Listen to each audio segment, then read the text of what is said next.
Welcome to the Manifesting Millions podcast. I am your host, Rashida McFerren, and today in the Rich Auntie Life series, how to keep the bag when you have built your bag. But first, I want you to head over to beacons.ai/Rashida McFerren to check out all of our course offerings, product offerings, and then come back over here and spend a good 10 minutes with us. One of the things that keeps popping up as we go through this new transition phase in our lives is how one maintains their assets once they've built their assets. We spend all this time in our life building, and then no one talks about how to maintain it properly, and then how to strategize so you can grow, and then what to do if you're heavily collateralized but then you are short on cash. I've had situations over the last year where I've been put in a bind and I've had to have an investor who was liquid fund something for me and just do like a short 90 to 120-day loan and just pay them back because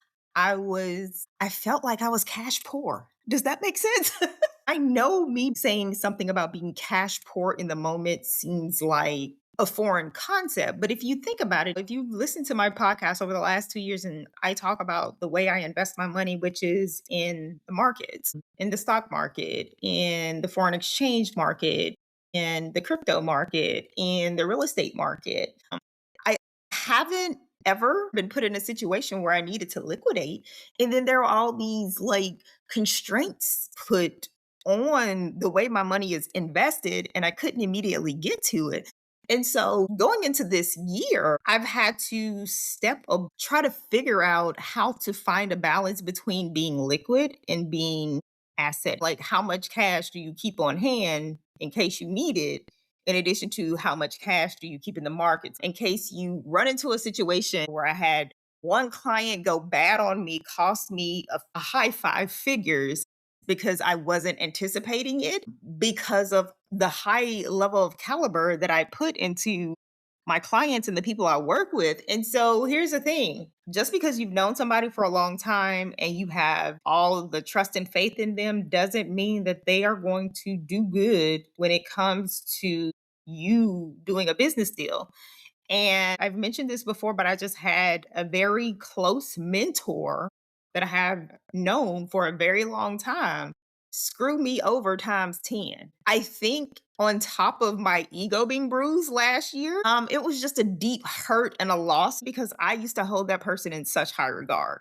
Fool me one time, shame on you. Fool me twice, you come on now, you know it. I guarantee you that I'll never be put in that situation again. The one place you don't expect it to go wrong is where you go wrong. And then all those walls and barriers and things that were originally up, they go back up times a million. It's going to take an ironclad fence for somebody to get through a gate to do business with me. After that catastrophe, at the same time, you can't allow one bad deal to get in the way of you building your bag. We're taught this pop psychology in regards to how to build wealth and assets in America. You listen to your Dave Ramsey's. I don't even know if Susie Orman is still a thing, but she used to be a thing when the market was crashing back in 2008, 2009. It feels like the consumers get just this cookie cutter advice about how to set up their portfolio based on my professional experience. And after having gone through that as a business owner last year, having the rug pulled from under me as hard as it was pulled, I'm just going to come up with a strategy altogether that I'm going to work on implementing this year and doing a new thing. As we go through the process of selling one of our assets, so that we can move on to do other things, I am rethinking how I do money altogether. And I've heard the concept of infinite banking. I've heard about that. I've talked to people about it. I've heard the concept of always sitting heavy in cash and not trusting anybody with your money. And one of the things my rich auntie said to me last time I saw her before she passed away, Rashida, I always have cash sitting on me, on hand. And I was like, really? And she was like, oh, yeah, don't play me. I'm an old cat. She's like, I'm gonna make sure I have at least a certain amount. And then I was like, okay, auntie, how much we talking? She was like, at minimum, Rashida, you always need to have five figures sitting on you. And she was like, I'll leave it at that. You figure out what that five figure is for you. Because our generation, we don't sit in cash. But after having the experience that I experienced last year, Actually, having cash on hand would have been an ideal situation for me to have at that moment, since that terrible thing happened to me and then happened to my business and then happened to my personal life. Because if you think about it, if something goes wrong in one area of your life, it will affect every other area of your life overall. Let's see what ChatGPT says. Here we go. The number one, you want to have a cash and emergency fund. I don't use emergency funds. I call them reserve funds. If you always looking for an emergency to happen, one will happen and one will pop up because the universe says, here are your desires. If that is what you're expecting, that is exactly what you will get. So I call it cash reserve funds for when those unexpected incidences pop up. Does that make sense? ChatGPT says to keep your money in a checking, high yield savings account, or a money market account.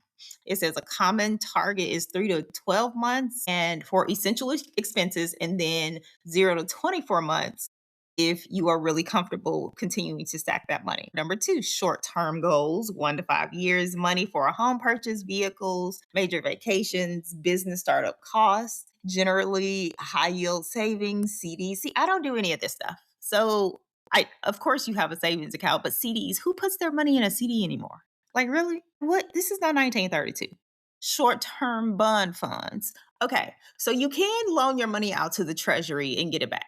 I found out about this like when I first started in banking 20 years ago. It's a decent interest payback on your money. And it's like you're basically loaning your money to the government and then they're paying you back. Basically, the same thing the banks is doing with your money because they take your money and loan it out anyway. Our money ain't never sitting in a bank.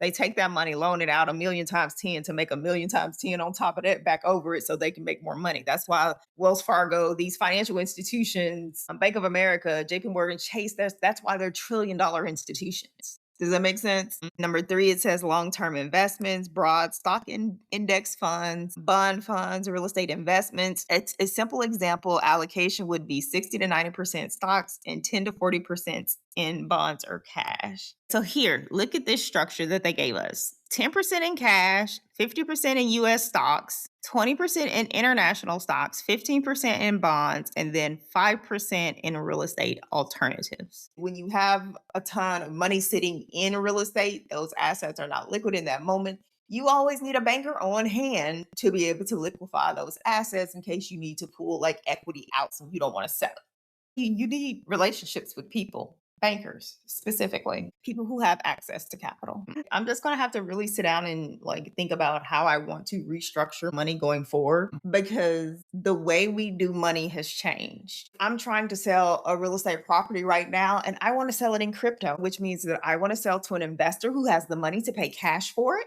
or they have the crypto to pay cash for it. And so I've been trying to use these silly websites, Real Open and Proppy, and they just don't have what I'm looking for. So this morning, I was so frustrated. I just started building my own website to see if I can come up with a strategy between an investor, a buyer, or a seller who's looking to sell an asset to an investor who wants to buy it. I don't know why they make the task of it so complicated, but if you take out all of if I'm thinking as a realtor, and then I'm thinking as an underwriter, as what goes through the process of us getting an asset approved on the bank books. It is so much. You have to have credit. You have to get the money loaned from the bank to you. You got to go through an appraisal process, an inspection process, a survey process, the title process, the insurance process. Do you really need all this stuff when it comes to buying a home? Because if I'm thinking about it from a blockchain perspective, I just need to make sure my title is clear. And if there isn't clear title on it, how do I get clear title if there's something that could be paid off really quickly? And then to make sure the deed is recorded correctly with the state or city and the county with the new owner's information in it. Why do I need all that other stuff? I just feel like all these rules with the red tape, it just creates such a barrier for people to truly go out here. If I'm sitting on an asset that has a 2.75% interest rate, I'm selling the interest rate. I'm not selling the asset. The interest rate is tied to the asset. And you dang, I'm right. I'm going to auction it because I guarantee you there are a ton of 7 to 9 figure earners who just want to sit up here and brag about the fact that they was able to secure a 2.75 interest rate in a 7% interest rate market season. Hello. Truth be told, it got me questioning whether or not I really want to sell it. And honestly, whether or not I really want to sell it, and then why didn't I buy more while the rates was that low? This is more so talking about just brainstorming the concept of how do you restructure your portfolio when the old way of doing money no longer works for you? And I don't have the answer for that right now. A lot of the stuff I'm looking for don't exist. And so I guess I can go create it and make it exist and then go to the market and fund it. I could. We could do that. But anyway, thank you for listening today. I'm just mulling over stuff in my head because there's so many things going on in my brain right now. It's like you trying to figure out stuff. And what do you do when the way you used to do things no longer works, but the way you want to do things doesn't exist yet? Then at that point, you are an inventor and you are creating literally a new dawn of expansion for the possibility of new. That's some deep stuff. Thank you for joining. Thank you for listening. And our downloads and listening views have been going up.